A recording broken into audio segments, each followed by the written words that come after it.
Alright folks, hello and welcome back to online English class. I hope you guys are doing well today. Today we're going to be working through OTN 7, which analyzes Part 3, Chapters 1 through 3 of 1984. We're going to be looking specifically at an SQ3R that's going to give us our broad understanding of the text that is under our consideration before we get into a detailed analysis of the key portions of that text. Okay?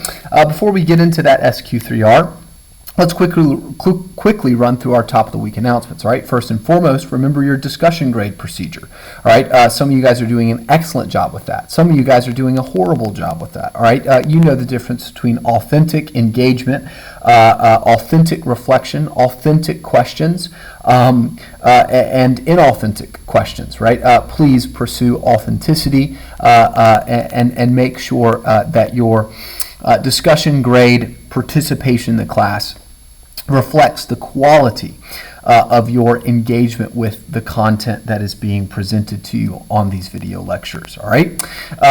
Beyond that, you need to send an email today confirming that you've completed your reading of Part 3, Chapters 1 through 3. Throughout the course of this week, you need to finish reading Part 3, so you're going to complete the novel this week. All right. Throughout the course of this week, you're also going to be called upon to complete your OTNs as we complete them in class. The first one that we're going to be working on is OTN 7 today. All right. And then finally, you need to complete your ongoing assignment, all right, which will be due anytime from May 18th to 22nd, and that is your Quarter 4 essay. Okay, so those are the basic top of the week announcements that you need to be aware of.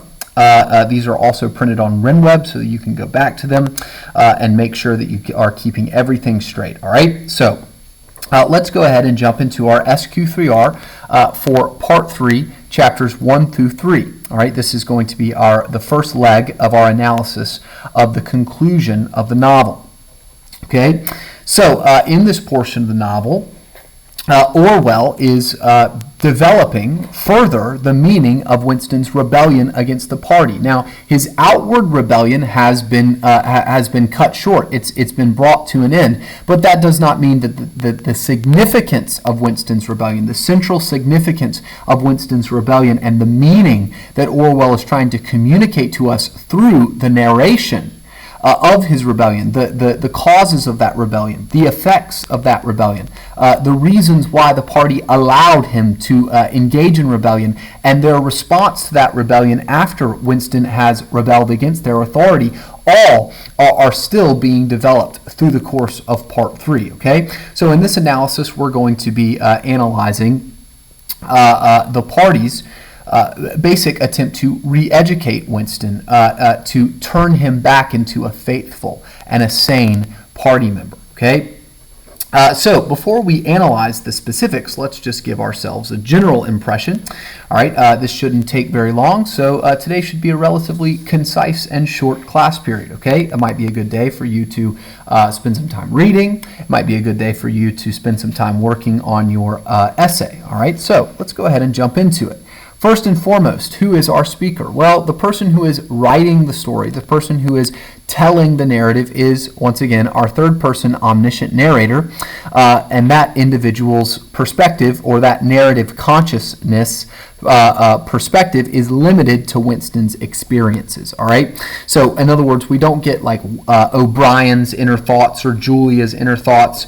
We only get Winston's. The narrator seems to understand and know Winston's internal experiences very, very intimately. All right. So, what's the genre or the style of this text? Well, it's dystopian fiction, and you should already know this, but because we go through this every SQ3R. But dystopia simply means the worst possible world. All right. So Orwell has been offering to us a kind of picture, a portrait of what the worst possible world would look like for a human being to live in. All right. And obviously, Winston's whole goal is to rebel against the control of the party in order to rebel against this dystopia, in order to build a better world for himself, in order to build a life and an external environment that aligns with his essence. Okay, so up to this point in the narrative, to quickly summarize what we've seen up to this point, is Winston, very obviously, as we've already said many times, has attempted to rebel against the control, the totalitarian absolute control of the party in his mind and in his heart. Okay, And then in part 2, as we analyzed extensively in the last week, Winston attempts to externalize that internal rebellion, all right?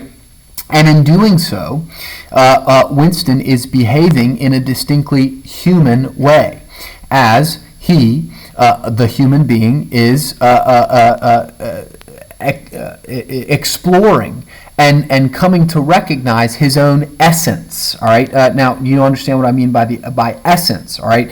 In a philosophical sense, when we talk about the essential nature of a human being, what we are talking about is not the fact that a human being has skin and hair and is sometimes male and sometimes female, and there's blood that runs in our veins. What we mean by that is what in an ontological sense, what in a metaphysical sense a human being is on its most basic level. All right, and Winston is discovering that essence, and he is also discovering, as he discovers that essence, that the environment in which he lives is not harmonious or is actively against and inhibiting him from living in alignment with his own essence. And that essence is, that he discovers, is that a human being is free, that a human being is capable of belief, and that they are inherently driven to live in pursuit of that which is good. And how do they define that which is good? Well, on the most basic level, by using their own rationality. All right, by using their distinctly capable human abilities to develop abstractions like good, beautiful, love. All right, and then what it means to be human in a sort of further sense is to attempt to live a kind of coherent life, a life in alignment or in light of those most basic values, all right? An environment that denies you these essential elements of your humanity is one that we could call dehumanizing, all right? That's the kind of environment that Winston lives in, and that's the kind of environment that he's attempting to rebel against. But by the end of part 2, once Winston has understood in a clearer way than he's ever understood in his life, his, and also by extension all men's, essential nature and basic rights. All right, so think about his experience of the Pearl Woman's song. Right, when he meditates on that right before his arrest, he's coming to this conclusion that not only is his life essentially valuable, but all mankind's, all womankind's, all human beings' life is equally, essentially valuable, and that life is endowed with a kind of basic rights. Okay, and those rights are being abridged, and so therefore they should be rebelled against. But contextualizing that whole journey of sort of the discovery of Winston's self and his essence is the fact that the party is controlling all of it from the beginning, allowing him to do so.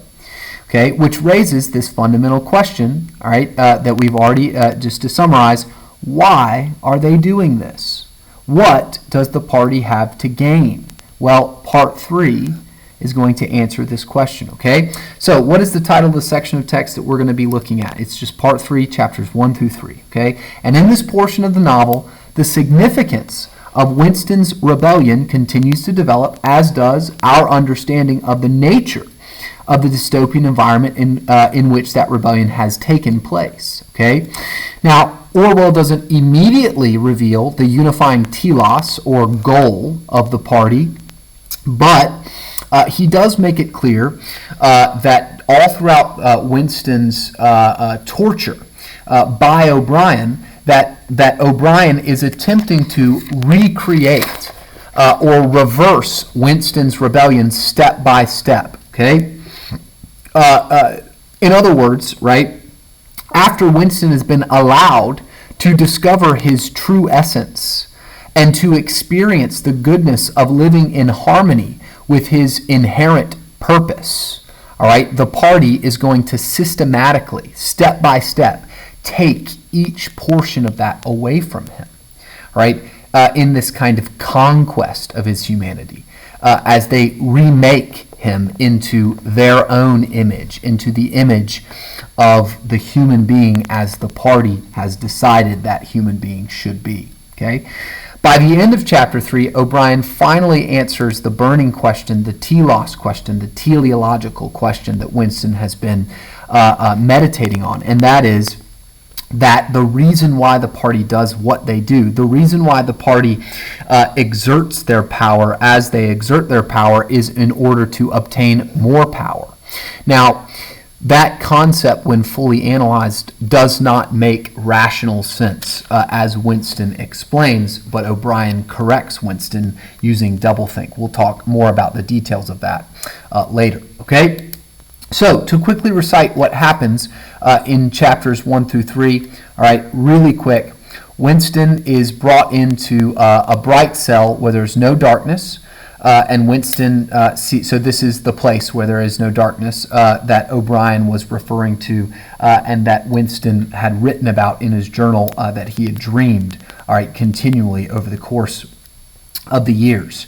Okay, so he's placed in this environment, all right, that is sort of this inverted heaven space. All right, he's not going to achieve enlightenment. He's not going to fully reckon with his own essential human nature and live in harmony with it, as we will when we are made whole in heaven, according to the Christian belief system. All right, but rather he is going to be destroyed and remade, and in that sense, kind of redeemed by the party and their twisted sense of redemption. Okay, there in this place where there is no darkness, he sees a man named Ampleforth, who he works with at the Ministry of Truth. Ampleforth is in the Ministry of Truth because he left the word God in a Rudyard Kipling poem. And Parsons, the picture of faithfulness and orthodoxy, is also in the Ministry of Truth because his children have accused him of thought crime. All right? So nobody is safe, in other words. O'Brien comes in and reveals the fact that he is indeed a member of the thought police, and he will be Winston's primary torturer throughout the course of Part 3, primary educator, primary spiritual and philosophical and intellectual guide during Winston's twisted redemption. Okay?